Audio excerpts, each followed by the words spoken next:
ومن أحسن قولا ممن دعا إلى الله وعمل صالحا وقال إنني من المسلمين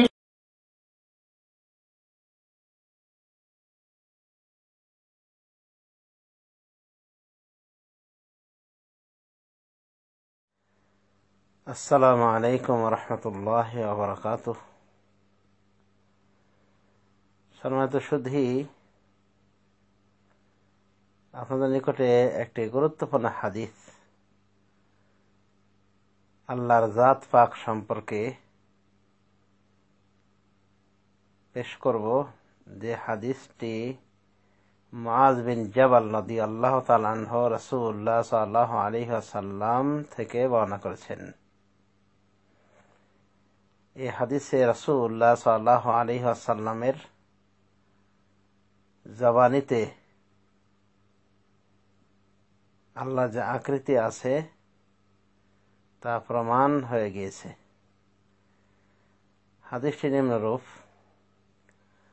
عن معاذ بن جبل قال احتبس عنا رسول الله صلى الله عليه وسلم ذات غداة عن صلاة الصبح حتى كدنا نتراءى عين الشمس فخرج سريعا فثوب بالصلاة فصلى رسول الله صلى الله عليه وسلم وتجوز في صلاته فلما سلم دعا بصوته فقال لنا على مصافكم كما أنتم ثم انفتل إلينا ثم قال أما إني سأحدثكم ما حبسني عنكم الغداة إني قمت من الليل فتوضأت وصليت ما قدر لي فنعست في صلاتي حتى استثقلت فإذا أنا بربي تبارك وتعالى في أحسن صورة فقال يا محمد قلت لبيك ربي قال فيما يختصم الملأ الأعلى قلت لا أدري ربي قالها ثلاثا قال فرأيته وضع كفه بين كتفي حتى وجدت برد أنامله بين الثديي فتجلى لي كل شيء وعرفته فقال يا محمد قلت لبيك ربي قال فيما يختصم الملأ الأعلى قلت في الكفارات قال ما هن قلت مشي الأقدام إلى الجماعات والجلوس في المساجد بعد الصلوات وإسباغ الوضوء في المكروهات قال ثم فيما قلت إطعام الطعام ولين الكلام والصلاة بالليل والناس نيام قال سل قلت اللهم إني أسألك فعل الخيرات وترك المنكرات وحب المساكين وأن تغفر لي وترحمني وإذا أردت فتنة قوم فتوفني غير مفتون أسألك حبك وحب من يحبك وحب عمل يقرب إلى حبك قال رسول الله صلى الله عليه وسلم إنها حق فادرسوها ثم تعلموها رواه الترمذي وهو حديث صحيح।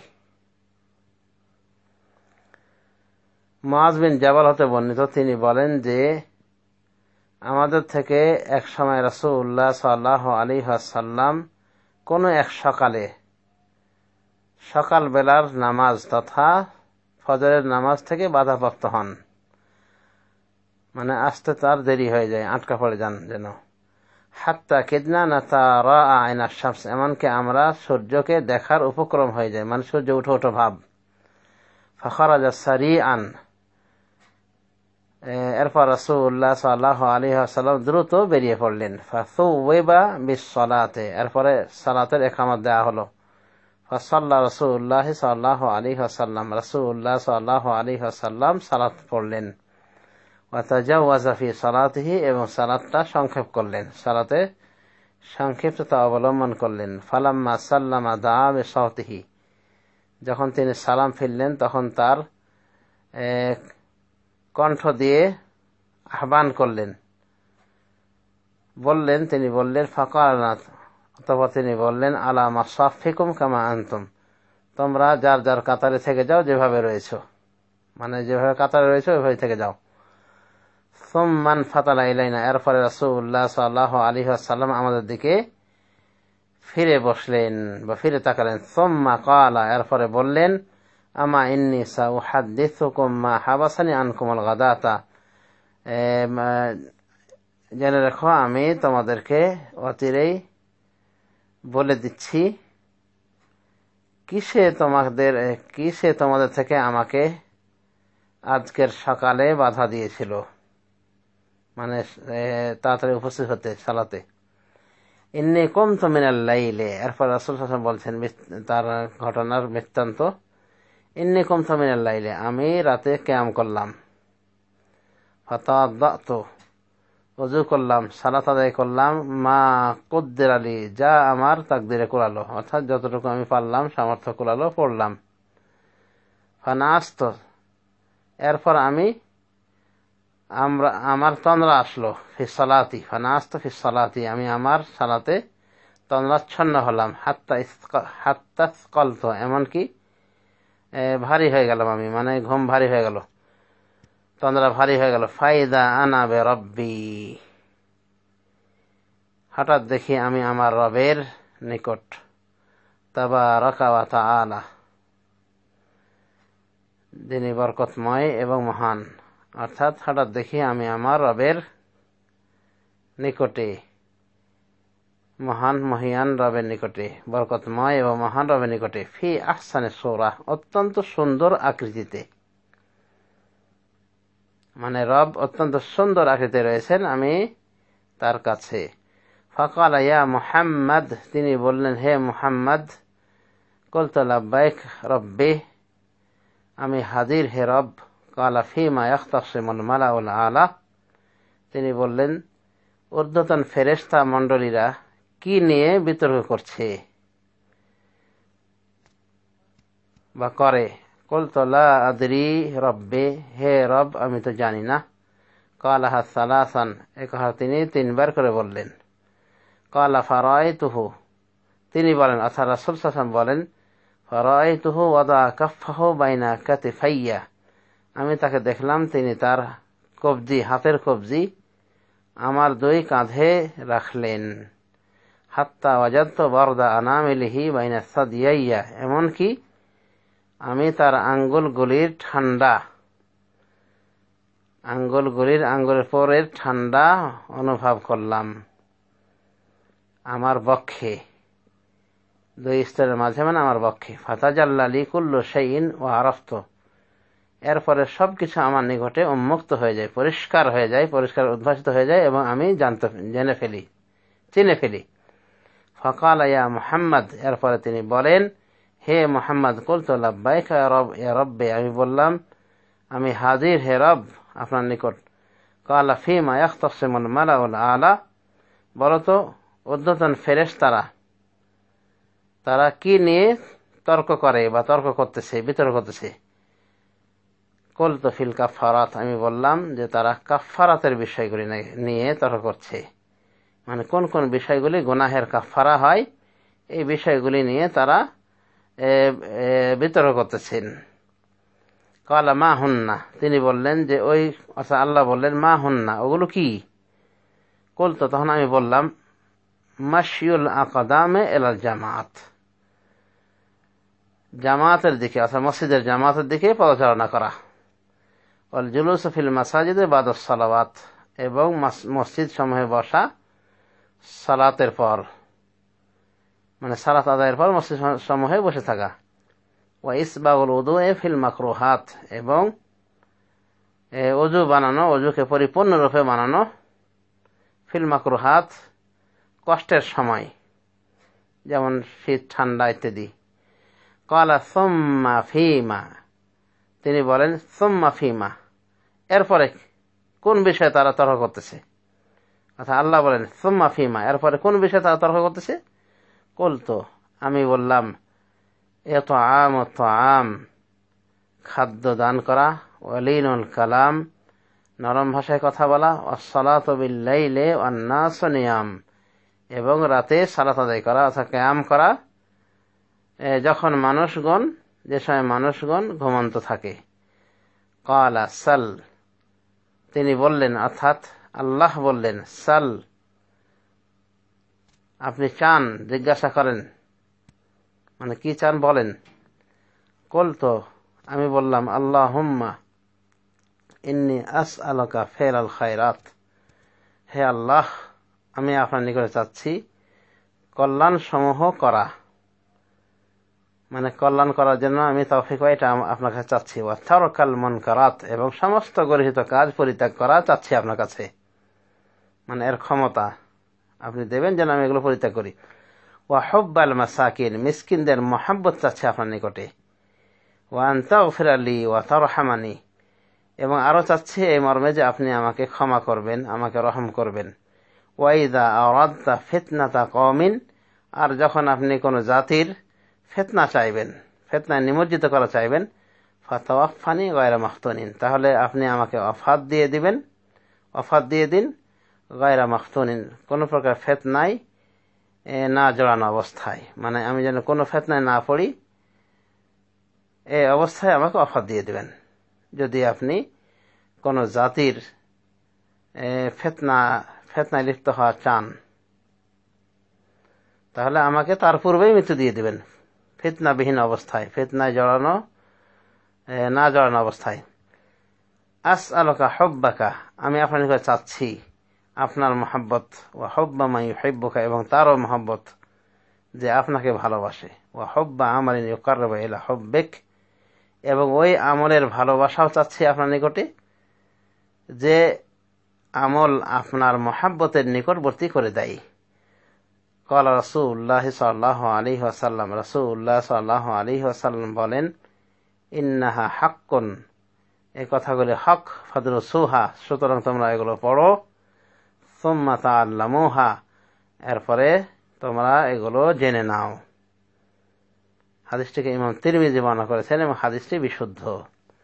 তো এই হাদিসে পাওয়া গেল যে রাসূলুল্লাহ সাল্লাল্লাহু আলাইহি ওয়াসাল্লাম তিনি স্বপ্নে দেখেছিলেন, ঘুমের অবস্থায়, তন্দ্রাচ্ছন্ন অবস্থায় কি দেখেছিলেন তিনি তার রবকে দেখেছিলেন, অর্থাৎ আল্লাহ রাব্বুল আলামিনকে দেখেছিলেন কিভাবে, ফি আহসানি সূরাহ, ফাইযা আনা বিরাব্বি তাবারাকা ওয়া তাআলা ফি আহসানি সূরাহ, হঠাৎ আমি দেখি, মানে ঘুমের অবস্থায়, আমার বরকতময় মহান রবকে ফি আহসানি সূরাহ, অত্যন্ত সুন্দর আকৃতিতে, অত্যন্ত সুন্দর সুরতে। তাহলে রাসূলুল্লাহ সাল্লাল্লাহু আলাইহি ওয়াসাল্লাম বললেন যে তিনি তার রবকে দেখেছেন অত্যন্ত সুন্দর আকৃতিতে। আর আমাদের দেশের দেওবন্দি বেরলভী হুজুররা কি বলে যে আল্লাহর কোনো আকার নাই, আকৃতি নাই, এটা বলা যাবে না, এটা যারা বলবে তারা নাকি বাতিলপন্থী। তাহলে রাসূলুল্লাহ সাল্লাল্লাহু আলাইহি ওয়াসাল্লামকে কোন পর্যায়ে নেওয়া হলো? তো এই হলো দেওবন্দি এবং বেরলভীদের বিদআত, যে কোরআন হাদিসের সরাসরি যেটা প্রমাণিত কথা সেটাকে তারা অস্বীকার করে, অথচ আল্লাহ রাব্বুল আলামিন তার চেহারা রয়েছে। তিনি এই সূরা রহমানের ভিতরে বলছেন, ওয়ায়াবকা ওয়াজহু রাব্বিক যুল জালালি ওয়াল ইকরাম কুল্লু মান আলাইহা ফান, এই জগতে যত কিছু রয়েছে সব নশ্বর হয়ে যাবে। ওয়ায়াবকা ওয়াজহু রাব্বিকা, আর আপনার রবের চেহারা বাকি থাকবে, যা যুল জালাল, যা জালালাতওয়ালা, মহান মর্যাদাওয়ালা এবং মহান সম্মানের অধিকারী।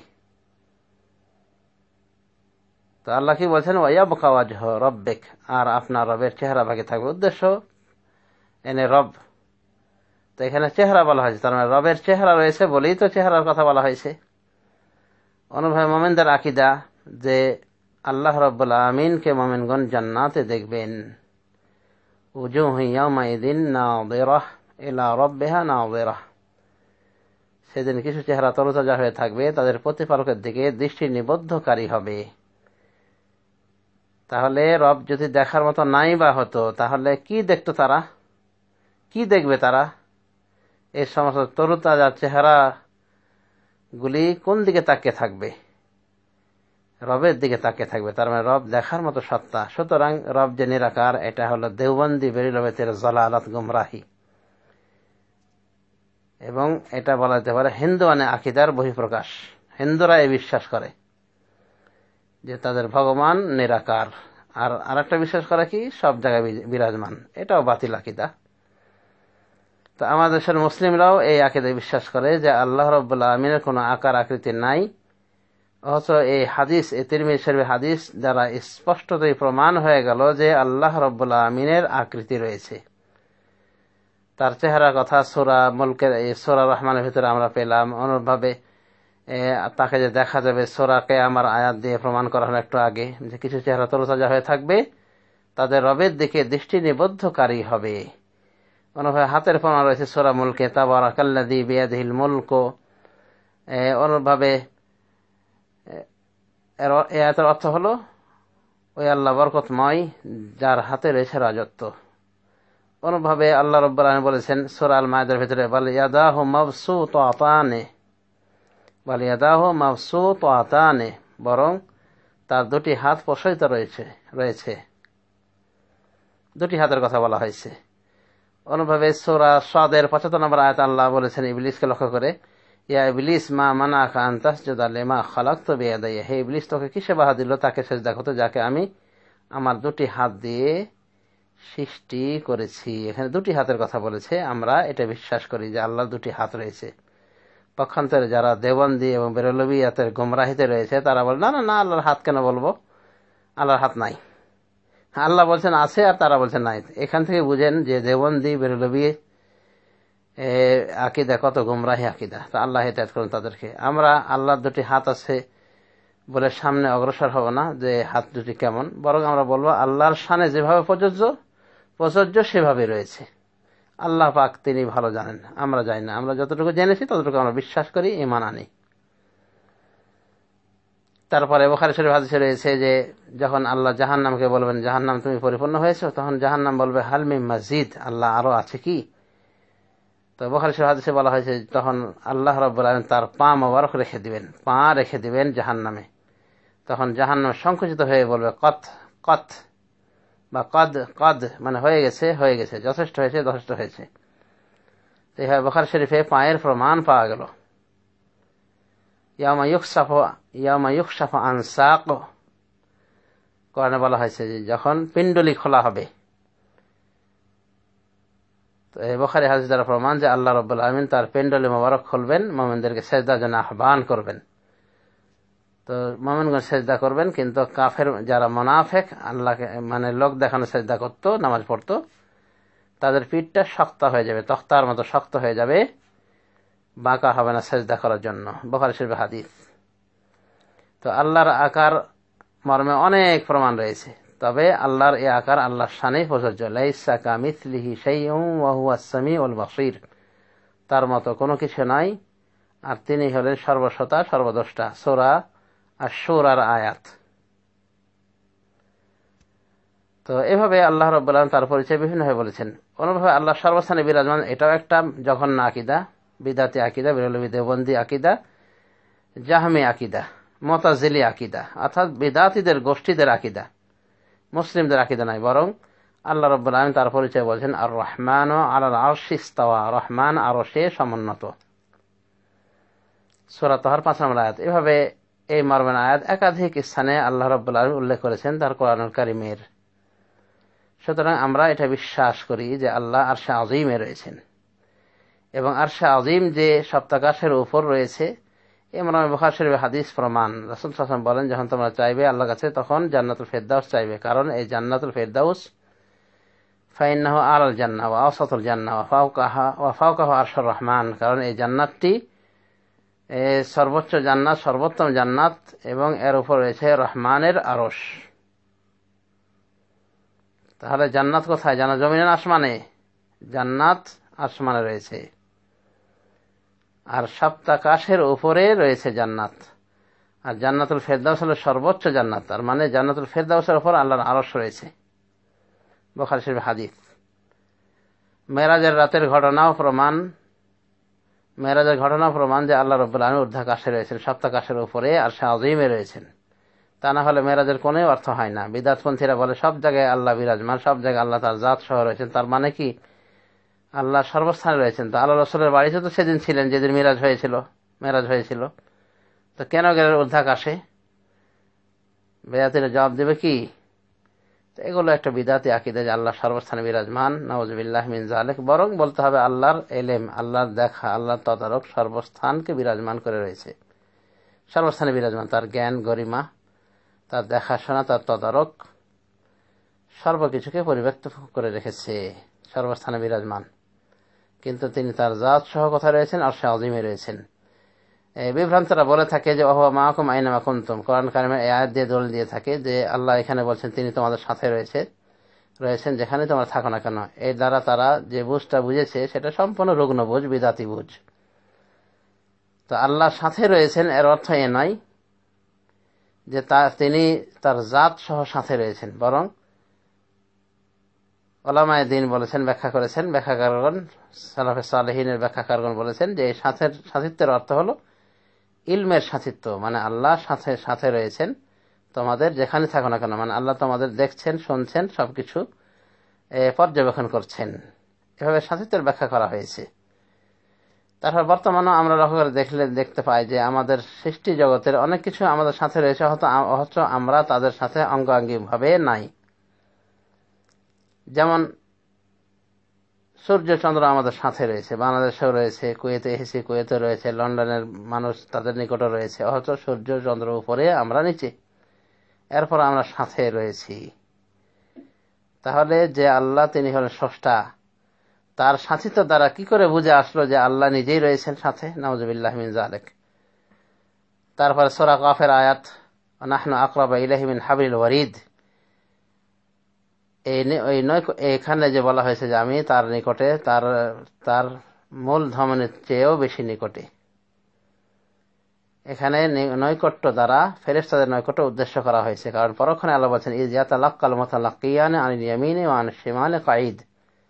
কারণ দুজন রিপোর্ট গ্রহণকারী ফেরেশতা ডানে বামে অতন্দ্র প্রহরী হিসাবে তারা রিপোর্ট গ্রহণ করতেছে, সোচ্চার হয়ে রিপোর্ট গ্রহণ করতেছে।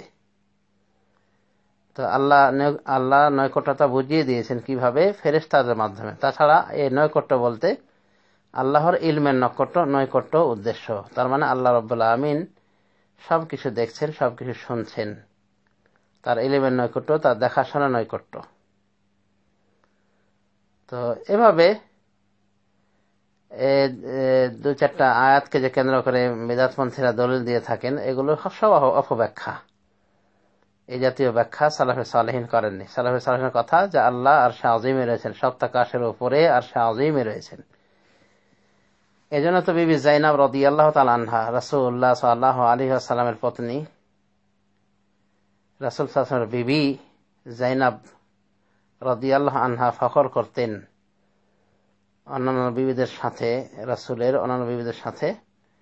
তিনি কি বলতেন তাদেরকে? যাওয়াজাকুন্না আহালিকুন্না, তোমাদেরকে তোমাদের পরিবার পরিজন বিয়ে দিয়েছেন, আর আমার বিয়ে দিয়েছেন ওয়াজাওয়াজানিল্লাহু মিন ফাওকি সাব'i সামাওয়াত, আর আল্লাহ আমার বিয়ে দিয়েছেন সপ্তাকাশের উপর থেকে। বুখারী শরীফ হাদিস। তাহলে বিবি যায়েনবের আকীদা হলো যে আল্লাহ সপ্তাকাশের উপর রয়েছে, আর দেওবন্দীদের আকীদা হলো আল্লাহ সর্বস্থানে বিরাজমান, মানে হামামে, বাথরুমে, বেশ্যাখানায়, মন্দিরে, মসজিদে, ভালো মন্দ সব জায়গায় রয়েছে। এমনকি কিছু কিছু বিদআতি এটাও বলে থাকে যে সব কিছুতে রয়েছে, নাউযুবিল্লাহ মিন যালিক। তো এগুলো হলো বিদআতি আকীদা, দেওবন্দিয়াত এবং বেরেলভিয়াতের জালালাতের একবারে জাজল্য উদাহরণ, যে তারা গুমরাহ। আল্লাহর এই সিফাতের বিষয়ে, আল্লাহর গুণাবলীর বিষয়ে তারা গুমরাহ, বিভ্রান্ত।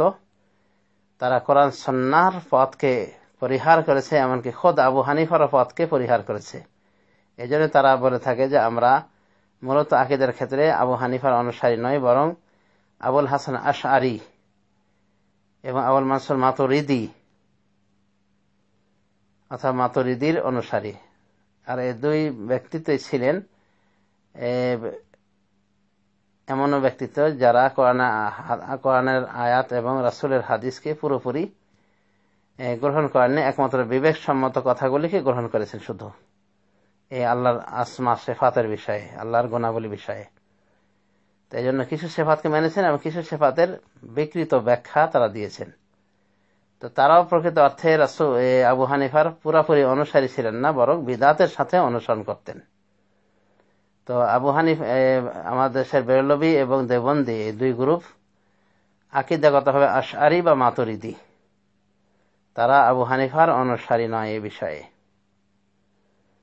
তো যা হোক, আল্লাহ রাব্বুল আলামিনের সিফাত মর্মে আমরা আশা করি বুঝতে পেরেছি যে তিনি, তার আকার রয়েছে, তিনি নিরাকার নন, তবে তার এই আকার কারোর সাথে তুলনীয় নয়, বরং তার আকার তার শানে প্রযোজ্য। আরেকটি আকীদা উল্লেখ করা হলো যে আল্লাহ সর্বস্থানে বিরাজমান যে বলা হয়ে থাকে দেওবন্দীদের পক্ষ থেকে, বেরলভীদের পক্ষ থেকে, এটা গোমরাহি আকীদা। বরং আল্লাহ আরশে আযীমে রয়েছেন, সপ্তাকাশের উপর রয়েছেন। এ মর্মে অনেক দলিল রয়েছে, কোরআন সুন্নাহর দলিল এই বিষয়ে যথেষ্ট এবং পর্যাপ্ত এসেছে যে আল্লাহ রাব্বুল আলামিন সপ্তাকাশের উপর রয়েছেন এবং তার আরশে আযীমে রয়েছেন। মুসা আলাইহিস সালাম আল্লাহকে কি বলেছিলেন? রব্বে আরিনি আনজুর ইলাইক, হে রব, আপনি আমাকে দেখা দিন, আমি আপনাকে দেখতে চাই। তো মুসা আলাইহিস সালামের আকীদা ছিল যে আল্লাহ দেখার মতো সত্তা। দেওবন্দি বেরলভীদের মতো আকীদা ছিল না যে আল্লাহ নিরাকার, উনি জ্ঞান করতেন। তো এই জন্য উনি বলেছিলেন, আল্লাহ, হে রব, আপনি আপনাকে দেখা দিন। তখন আল্লাহ কি বলেছিলেন? যে না, আমি দেখা দেওয়ার মতো সত্তা নয়, আমি তো নিরাকার, এটা বলেছিলেন? নাকি বলেছিলেন যে লান তারানি, তুমি দেখতে পাবে না, মানে কখনো দেখতে পারবে না, মানে এই দুনিয়ার চক্ষুতে, এই দুনিয়া দেখতে পাবে না চর্মচক্ষু দিয়ে, এই দুনিয়া থাকাকালীন। লান তারানি, তুমি আমাকে দেখতে পাবে না কখনোই। এরপর কি বলছেন? ওয়ালাকিন ইনজুর ইলাল জাবাল, তবে পাহাড়ের দিকে দেখো, ফাইন ইস্তাকাররা মাকানাহু ফাসাওফা তারানি, যদি পাহাড় স্থির থাকে তার স্থানে, তাহলে অচিরেই আমাকে তুমি দেখতে পাবে। এরপর তো পাহাড়ে যখন আল্লাহ তাজাল্লি মারলেন, তখন পাহাড় চূর্ণ বিচূর্ণ হয়ে গেল এবং মুসা বেহুশ হয়ে পড়ে গেলেন।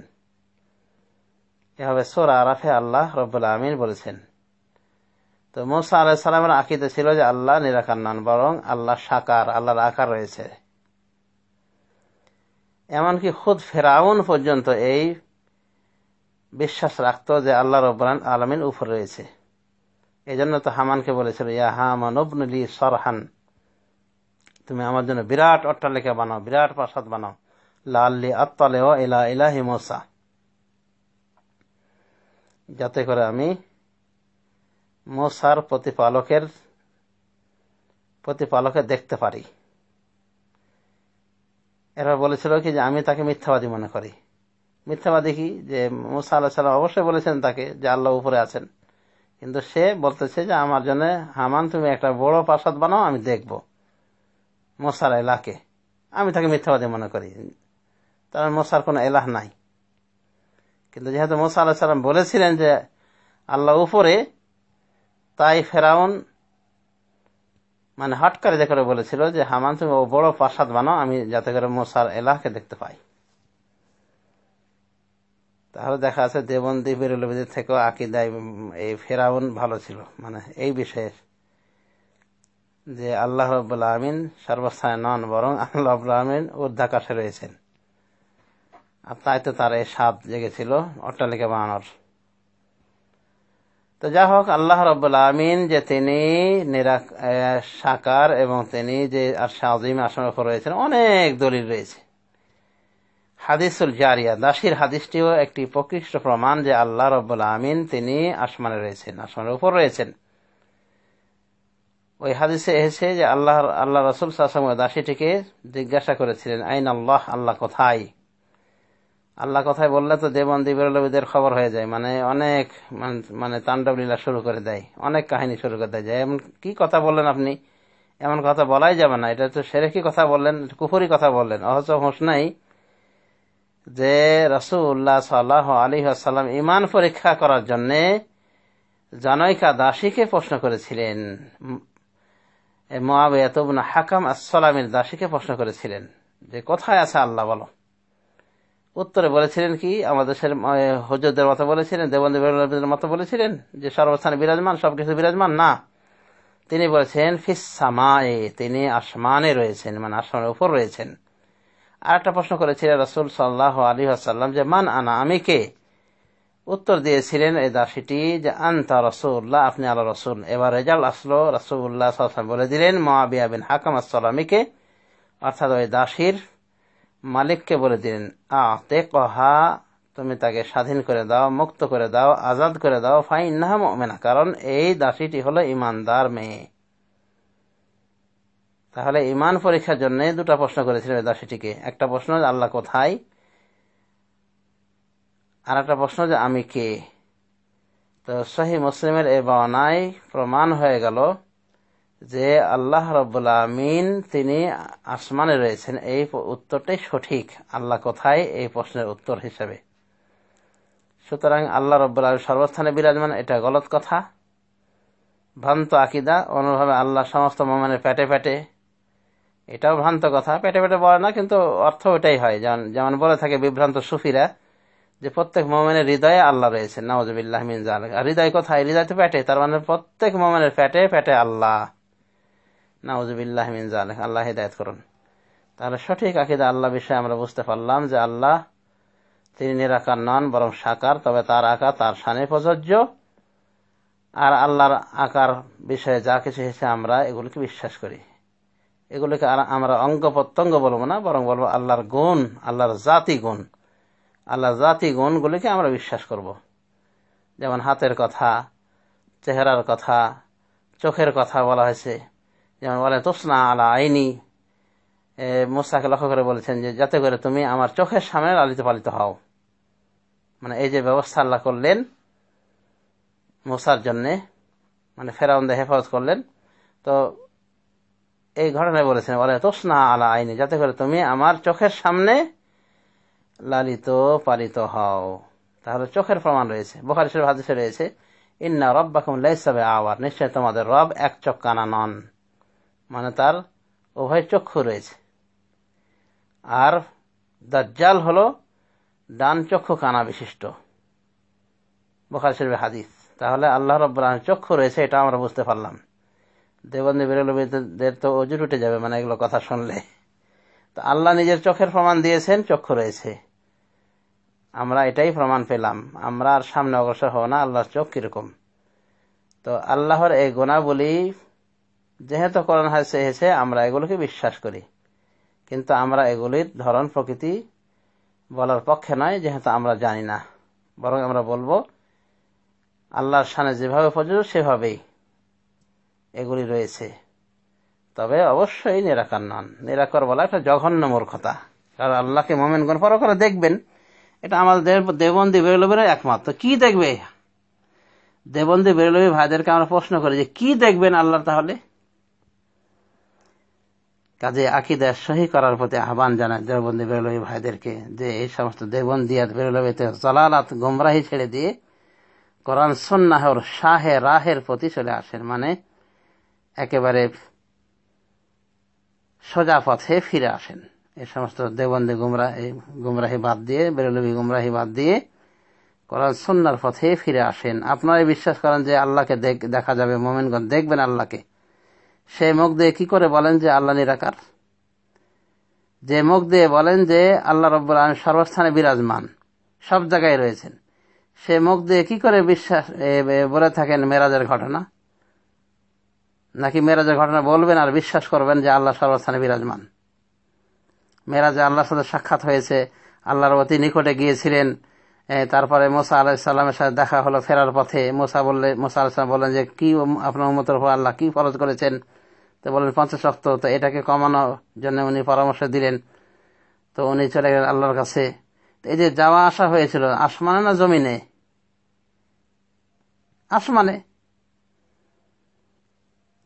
এরপরও কি মেরাজের ঘটনা শুধু আমরা বলবো, কিন্তু বিশ্বাস থাকবে যে আল্লাহ সর্বস্থানে বিরাজমান?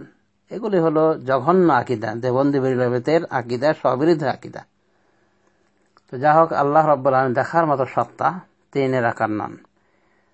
তিনি আরশে আজিমে আসমানের উপর রয়েছেন, তিনি সর্বস্থানে বিরাজিত নন, তবে তার ইলম, তার দেখা, তার তদারক সর্বস্থানকে পরিব্যাপ্ত করে রেখেছে। এটাই হলো আহলে সুন্নাত ওয়াল জামাতের আকীদা, এটাই হলো চার মাযহাবের ইমামদের আকীদা, এটাই হলো মুহাদ্দিসিনে কেরামদের আকীদা। আর এর বিপরীত হলো জাহমি আকীদা, মুতাজিলি আকীদা, দেওবন্দি আকীদা, বেরেলভী আকীদা। এবং এ জাতীয় আকীদা হিন্দুদের সাথে অনেকাংশে মিলে যায়। যেমন হিন্দুরা বলে থাকে যে ভগবান নিরাকার, সর্বস্থানে বিরাজমান, আর আমাদের দেওবন্দি বেরেলভীরা তাই বলে থাকেন। আল্লাহ হিদায়াত করুন। বুখারী শরীফ হাদিসে আরো এসেছে, রাসূলুল্লাহ সাল্লাল্লাহু আলাইহি ওয়াসাল্লাম বলেন, ইন্নাকুম সাতারাউনা রাব্বাকুম আয়ানান, নিশ্চয় তোমরা অচিরেই তোমাদের রবকে সচক্ষে দেখবে। সুবহানাল্লাহ। এত স্পষ্ট হাদিস থাকতেও বেরেলভীরা কি করে, দেওবন্দিরা কি করে গোমরাহ হয়েছে, আমার আশ্চর্য লাগে। এবং তখনই মনে হয় যে হ্যাঁ, রাসূলুল্লাহ সাল্লাল্লাহু আলাইহি ওয়াসাল্লাম যথার্থ বলেছেন, মান ইয়াহদিহিল্লাহু ফালা মুদিল্লা লাহ, আল্লাহ যাদের গোমরাহ করেন তাদেরকে, আল্লাহ যাকে হেদায়েত করেন তাকে গোমরাহ করার কেউ নাই, আর আল্লাহ যাকে গোমরাহ করেন তাকে হেদায়েত দান করার কেউ নাই। তো যা হোক, আল্লাহ রাব্বুল আলামিন তিনি যে সত্তাগতভাবে আরশে আজিমে রয়েছেন, সপ্তাকাশের উপর রয়েছেন, এটা আমরা বিশ্বাস করি। অন্যভাবে এটাও বিশ্বাস করি যে আল্লাহ রাব্বুল আলামিন প্রত্যেকটি রাতের শেষ তৃতীয়াংশে এই দুনিয়ার আসমানে নেমে আসেন, জমিনের আসমানে নেমে আসেন এবং বান্দাদের কাছে আহ্বান করেন যে আছো কি কেউ ক্ষমা প্রার্থী, আছো কি কেউ জানচাকারী ইত্যাদি, যেমন বুখারী মুসলিম সহ বিভিন্ন হাদিসে এসেছে। আমরা সেটাও বিশ্বাস করি, আমরা এটাকেও অস্বীকার করি না। আমরা শুধু বলি না যে শবে বরাতে আল্লাহ দুনিয়ার আসমানে নেমে আসেন, আমাদের হুজুরা এটা বলে থাকেন, অথচ তাদের আকীদা আল্লাহ সর্বস্থানে বিরাজমান, কিন্তু শবে বরাতের দিনে বিশ্বাস করে যে আল্লাহ এই জমিনের আসমানে নেমে আসেন। তো এই আকীদাটাও মডিফাই করতে হবে। আসলে আল্লাহ রাব্বুল আলামিন এই প্রত্যেক রাতের শেষ তৃতীয়াংশে নেমে আসেন জমিনের আসমানে, এটা বুখারী শরীফের হাদিস। কাজে শুধু শবে বরাতের সাথে খাস না করে, বরং বুখারী মুসলিম সহ বিভিন্ন হাদিসে যেটা এসেছে, সহিহ হাদিসে যেটা ভাষ্য, সেটাই গ্রহণ করতে হবে। তো যা হোক, আল্লাহ রাব্বুল আমিনের সিফাত বিষয়ে, গুণাবলী বিষয়ে কোরআন হাদিস থেকে যা আলোকপাত করা হলো, আল্লাহ রাব্বুল আমিন আমাদের সবাইকে এগুলি মেনে চলার তৌফিক দান করুন, আকীদা সঠিক করে নেওয়ার তৌফিক দিন এই সমস্ত হাদিসের আলোকে। তো যেটা বলতে চেয়েছিলাম, যে হাদিস দিয়ে আমাদের আলোচনা শুরু করেছিলাম, সেটা হলো যে তিরমিজি শরীফের একখানা হাদিস। এই হাদিসে আল্লাহ রাসূল সাল্লাল্লাহু আলাইহি ওয়াসাল্লাম বলেছেন যে তিনি তার রবকে দেখেছেন অত্যন্ত সুন্দর আকৃতিতে। তাহলে রবের আকৃতি যে রয়েছে, এটাই আমরা প্রমাণ করতে চেয়েছি। এরপরে আল্লাহ যে আকার রয়েছে বিভিন্ন, সেটা আমরা বিভিন্ন দলিলের আলোকে প্রমাণ করে দিলাম। এটাই হক, ফামাযা বাদাল হক ইল্লা দালাল, আর হকের পরে আর গোমরাহি ছাড়া কিছু থাকে না, এটা আল্লাহ নিজেই বলেছেন। সুতরাং আসুন কোরআন সুন্নাহর পথে ফিরে আসি এবং সর্বপ্রকার গোমরাহি বর্জন করি। আল্লাহ রাব্বুল আমিন সর্বপ্রকার গোমরাহ মুসলিমদেরকে সরল সঠিক পথে ফিরে আসা তৌফিক দিন, আকীদা পরিশুদ্ধ করা তৌফিক দান করুন। আমিন। সাল্লাল্লাহু আলা নবিয়িনা মুহাম্মদ ওয়া আলা আলিহি ওয়া সাহবিহি আজমাইন। পরিশেষে বলবো যে আল্লাহ রাব্বুল আমিনের সূরত মর্মে বুখারী শরীফের হাদিসও রয়েছে যে আল্লাহ রাব্বুল আমিন কিয়ামত দিবসে তার সূরতে আসবেন, আপন সূরতে আসবেন, যে সূরতের মাধ্যমে মুমিনগণ তাকে চিনতেন। সূরা বলা হয়েছে, সূরা মানে আকৃতি। সুতরাং এরও এত স্পষ্ট হাদিস থাকতে আমরা বলতে পারি না যে আল্লাহ রাব্বুল আমিন নিরাকার। উল্লেখ্য যে ফিরআউন লাঈন, সে যে আল্লাহকে দেখতে চেয়েছিল এবং এজন্য প্রাসাদ বানাতে বলেছিল হামানকে, তার এই কথাটি দুটি সূরায় শব্দের তারতম্যে দুইভাবে এসেছে, কিন্তু বক্তব্য একই। যেমন সূরা কসসের ভিতরে সে বলেছিল ইয়া আইয়ুহাল মালাউ মা আলিমতু লাকুম মিন ইলাহিন গায়রি ফাআউকিদ লি ইয়া হামানু আলা তাইনি ফাজআল লি সারহা লাআল্লি আত্তালিউ ইলা ইলাহি মূসা ওয়া ইন্নী লাযুন্নুহু মিনাল কাযিবিন।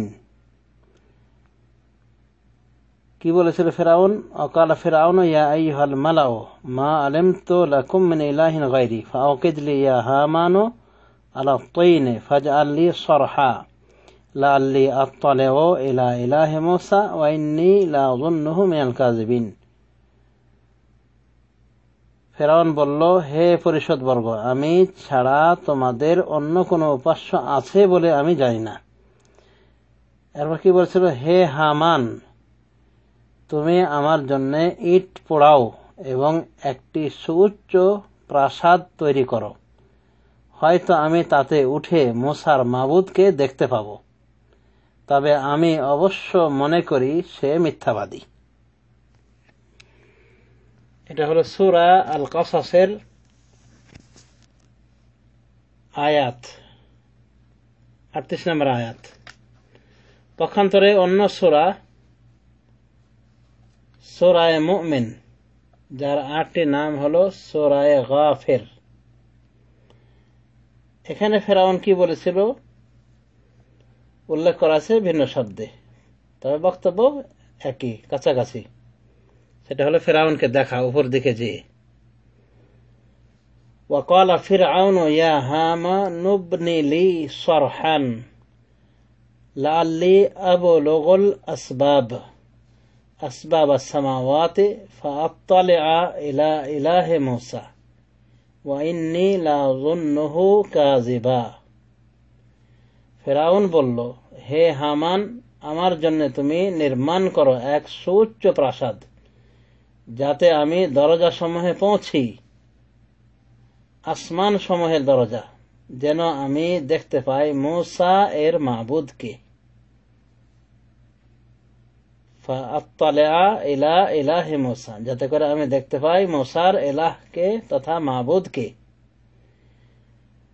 ওয়া ইন্নী লাযুন্নুহু কাযিবা, তবে আমি তো তাকে মিথ্যাবাদী মনে করি। এভাবে ফেরাউনের কথাটা এসেছে দুটি সূরায়। আর এই ফেরাউনের কথাটা বলতে গিয়ে এই দুটি সূরার সংমিশ্রণ ঘটেছে, এই জন্য বিষয়টা আমি সতর্কতামূলক বলে দিলাম যে ফেরাউন যে কথা বলেছিল সেটা দুটি সূরায় ভিন্ন শব্দে এসেছে, যা এখানে উল্লেখ করা হলো ওই ভিন্ন ভিন্ন শব্দে। গফারাল্লাহু লি ওয়া লিসাইরিল মুসলিমিন। হাদা ওয়া সাল্লাল্লাহু আলা নাবিয়িনা মুহাম্মদ ওয়া আলা আলিহি ওয়া সাহবিহি আজমাইন। আসসালামু আলাইকুম ওয়া রাহমাতুল্লাহি ওয়া বারাকাতুহু।